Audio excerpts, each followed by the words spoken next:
Assalamualaikum warahmatullahi wabarakatuh. Perkenalkan nama saya Dava Bintang Distira dengan NIM 11021914103 dari kelas EL4305. Di sini saya akan mempresentasikan mengenai tugas UTS Sistem Energi Listrik Terbarukan dengan judul Desain Project Perancangan PLTS Atap On-Grid untuk mengurangi biaya operasional untuk listrik pada bengkel kendaraan. Nah, yang pertama, saya akan membahas tentang perubahan peraturan Menteri SDM nomor 49 tahun 2018. Yang pertama, energi listrik pelanggan PLTS atap yang diekspor dihitung berdasarkan nilai KWH ekspor yang tercatat pada meter KWH ekspor impor dikali 65%. Selanjutnya, konsumen industri yang memasang PLTS atap on-grid dengan jaringan PLN akan dikenakan capacity charge dan emergency charge sesuai ketentuan peraturan perundang-undangan.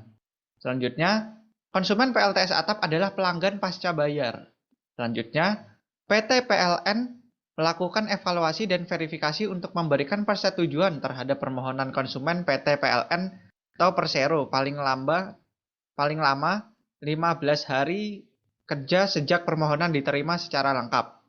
Selanjutnya, konsumen PT PLN dapat menyampaikan kekurangan kelengkapan persyaratan paling lambat 15 hari kerja setelah pemberitahuan tertulis sebagaimana dimaksud pada ayat ke-7 diterimanya oleh konsumen PT PLN. Selanjutnya ada sistem PLTS atap hanya dapat dibangun dan dipasang oleh konsumen PT PLN setelah mendapatkan persetujuan PT PLN sebagaimana dimaksud dalam pasal 7 ayat 6. Selanjutnya, kita menentukan parameter atau material yang tepat dalam menentukan kapasitas sistem dalam on-grid solar diagram ini ada komponen utama dan ada komponen pendukung, yang mana komponen utama sendiri ada jaringan distribusi PLN yang akan berfungsi untuk mengalirkan listrik dan transmisi ke konsumen. Selanjutnya ada panel surya. Panel surya sendiri merupakan rangkaian modul surya dengan sistem fotovoltaik yang mengubah sinar matahari menjadi listrik. Selanjutnya ada inverter. Inverter merupakan sebuah alat untuk mengubah input tegangan DC langsung dan dari modul panel surya menjadi tegangan AC. Selanjutnya meter ekspor impor yang berfungsi untuk mengukur aliran listrik dari jaringan distribusi PLN menuju konsumen dan mengukur arus keluar listrik dari sistem PLTS atap menuju jaringan distribusi PLN. Yang terakhir dari komponen utama ini ada beban listrik yang mana merupakan penggunaan listrik yang dihasilkan dari penggunaan PLTS. Selanjutnya ada komponen pendukung. Komponen pendukungnya sendiri ada panel bagi atau panel distribusi AC yang akan berfungsi untuk membagi beban output inverter sesuai dengan kapasitas masing-masing. Selanjutnya ada DC breaker, yang merupakan alat yang berfungsi untuk sebagai breaker dari panel surya ke inverter, untuk menghindari terjadinya hubungan singkat. Nah, saya di sini menggunakan panel surya jam 72S09-385/PR dengan inverternya PV 250-400E02. Selanjutnya, metode relevan untuk menghitung kapasitas sistem yang berdasarkan skema net billing Permen ESDM nomor 49 tahun 2016 dengan pasal 6 ayat 1 yang berbunyi energi listrik pelanggan PLTS atap yang diekspor dihitung berdasarkan nilai KWH ekspor yang tercatat pada meter KWH ekspor impor dikali 65%.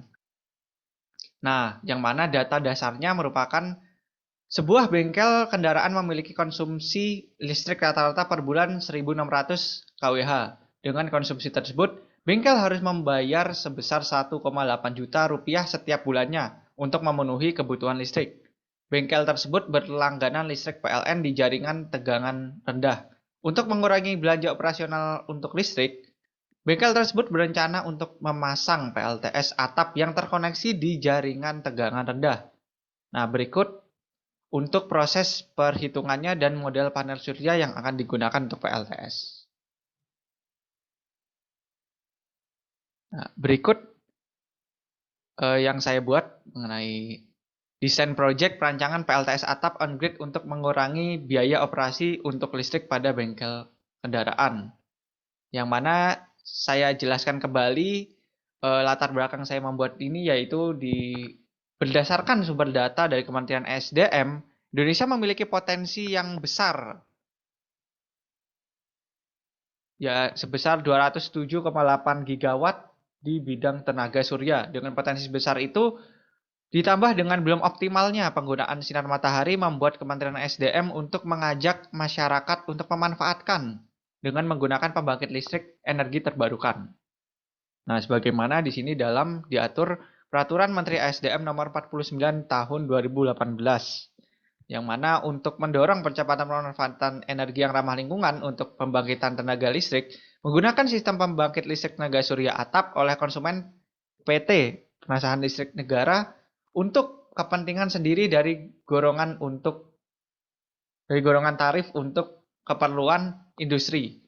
Perlu penyesuaian ketentuan mengenai biaya kapasitas dan biaya pembelian energi listrik darurat dari golongan untuk keperluan industri yang diatur dalam Peraturan Menteri ESDM Nomor 49 Tahun 2018. Nah, dalam tugas ini saya akan membahas tentang desain proyek perancangan PLTS atap on-grid untuk bengkel kendaraan yang berlokasi di Sidoarjo, Jawa Timur, di mana di lokasi tersebut memiliki tingkat iradiasi dengan rentang 3,6 kWh per meter persegi sampai 4 kWh per meter persegi dengan rata-rata harian 3,85. Nah, selanjutnya saya mengkaji mengenai pengertian pembangkit listrik tenaga surya, energi terbarukan, sistem on-grid, dan Peraturan Menteri Ekonomi dan Sumber Daya Mineral Tahun 2018 Nomor 49, yang sebagaimana sudah saya jelaskan di PowerPoint tadi. Selanjutnya, ada komponen yang digunakan dalam penentuan sistem PLTS on-grid, sebagaimana yang sudah saya jelaskan di PowerPoint tadi, mengenai komponen utama dan komponen pendukung. Selanjutnya, ada model matematis yang akan saya terapkan. Yang pertama, dalam proses perancangan ini, luas area yang akan menjadi faktor penting untuk menentukan jumlah panel yang akan dibutuhkan. Berikut untuk rumus mencari luas area, di mana PV area itu dianggap sebagai luas area dengan perhitungan energi yang dibutuhkan dibagi dengan nilai iradiasi matahari, efisiensi modul surya, efisiensi modul inverter, dan temperature correction factor yang dimana dapat disingkat sebagai TCF dengan rumus 1 min PMPP kali delta T. Nah, selanjutnya menghitung daya yang akan dibangkitkan dengan menggunakan persamaan PWP sama dengan PV area dikali PSI dikali NPV. Yang mana PWP adalah daya yang dibangkitkan, PSI adalah peak solar insolution. Selanjutnya ada menghitung jumlah panel surya yang dibutuhkan dengan persamaan N panel sama dengan PWP per PWP spesifikasi. Selanjutnya menentukan rangkaian seri paralel untuk panel surya. Yang pertama seri minimal. Seri minimal sendiri itu ada minimal modul seri per string. Jadi yang mana rumusnya V min inverter per VOC modul. Selanjutnya ada seri maksimal. Yang mana seri maksimal sendiri maksimal modul seri per string. Nah, seri per string sendiri adalah Vmax inverter. Vmax inverter sama dengan VOC modul. Nomor 3 ada paralel. Paralel sendiri merupakan perhitungan dari maksimal paralel sama dengan Imax. Input inverter per IMP modul. Di mana VOC sendiri adalah tegangan open circuit dari modul, panel. VMP inverter adalah tegangan kerja minimal dari inverter. Vmax inverter adalah tegangan maksimal dari inverter. IMP modul adalah arus dari modul surya. Imax input inverter adalah arus masuk pada inverter. Selanjutnya, menentukan besar biaya per bulan, yang mana rumusnya dengan asumsi sebesar 20%. Yang mana Pout sama dengan N panel surya dikali PWP spesifikasi dikali 0,8 kali radiasi dikali 30 dikali NB. Dan selanjutnya diakhiri dengan menentukan biaya baru. Biaya baru adalah 1,800 dikali 1.600 kWh min Pout per 1.600 kWh. Selanjutnya pembahasan yang mana didasarkan pada data dasar pada soal Dan skema net billing dengan kompensasi 65% sesuai dengan Permen ESDM nomor 49 tahun 2018. Selanjutnya ada komponen panel surya yang digunakan dengan spesifikasi daya maksimum sebesar 385 watt dengan modul efisiensi 19,3%. Selanjutnya inverter. Inverter yang digunakan adalah memiliki efisiensi sebesar 96,9%. Nah, di mana selanjutnya kita melakukan pengolahan data. Dengan sistem fotovoltaik sebesar 65% akan didapat beban yang akan dibutuhkan, yaitu data dasar adalah rata-rata listrik per bulan adalah 1600 kWh yang kemudian dibagi 30 dan dalam sehari membutuhkan sebesar 53,3 kWh. Yang mana dimasukkan ke perhitungan W sama dengan 65% dikali 53,3 kWh sama dengan 34,64 kWh. Selanjutnya menentukan temperatur correction factor, yang mana rumusnya 1 min 0,307 dikali 26 min 25 sama dengan 0,63. Selanjutnya menentukan PV area dengan mendapatkan nilai 76,3 meter persegi dan dibulatkan menjadi 77. Selanjutnya besar daya yang dibangkitkan adalah PWP. PWP sendiri setelah melalui perhitungan mendapatkan hasil 14,861 kilowatt. Nah, selanjutnya menentukan jumlah panel surya yang mana jumlahnya dibagi dengan daya maksimum dari panel yang didapat sebesar 39 panel yang akan dibutuhkan. Nah, selanjutnya menentukan minimal modul seri per string.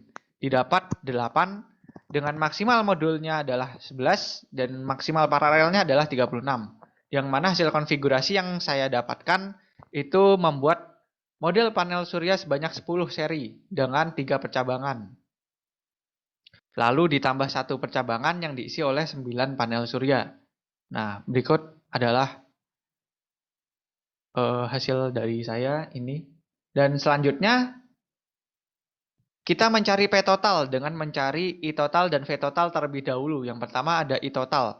I total dengan rumus 4 kali 10,17 sama dengan 40,48. Mencari V total yaitu mendapat hasil 392,32 dan mendapatkan V total dari hasil I total dikali V total dengan hasil 15,881 kW. Nah, inverter yang saya gunakan berkapasitas 250 kW, yang artinya saya hanya membutuhkan satu inverter saja. Nah, untuk pembiayaan per bulannya dapat dihitung menggunakan cara seperti ini. Nah, di mana iradiasi minimum payout 39 kali 385 watt sesuai dengan modul panel surya yang saya gunakan dikali 0,8 dikali 3,6 dengan iradiasi minimum dikali 30 hari dikali 0,65 dengan hasil sekian 843, sekian kilowatt per hour. Begitupun dengan iradiasi maksimum dan iradiasi rata-rata yang mana menggunakan masing-masing, di mana iradiasi maksimum menggunakan maksimum iradiasi di Kabupaten Sidoarjo, Jawa Timur, dan rata-rata juga menggunakan nilai rata-ratanya yaitu 3,85. Lalu biaya baru yang didapat dengan radiasi minimum dengan rumus biaya baru sama dengan 1.800.000 dikali 1.600 kW dikurangi hasil dari iradiasi minimum, maksimum, dan rata-rata. Dan didapat biaya penghematan dengan mengurangkan biaya asal yaitu 1.800.000 dengan biaya baru dari radiasi yang telah dihasilkan. Nah, didapat bahwa kesimpulannya bahwa mengacu pada Permen ESDM nomor 49 tahun 2018 dengan skema net billing sebesar 65%, dapat disimpulkan bahwa proyek ini itu dapat menekan biaya listrik bulanan listrik konvensional. Nah, dengan penekanan biaya dapat menghemat dari 900.000 hingga 1.100.000 rupiah. Desain proyek PLTS ini pun menggunakan 39 panel dan hanya menggunakan satu inverter dan tidak menggunakan baterai. Dengan demikian, PLTS on-grid ini sangat direkomendasikan karena secara matematis dapat menekan biaya konsumsi listrik. Demikian presentasi dari saya, kurang lebihnya mohon maaf. Wassalamualaikum warahmatullahi wabarakatuh.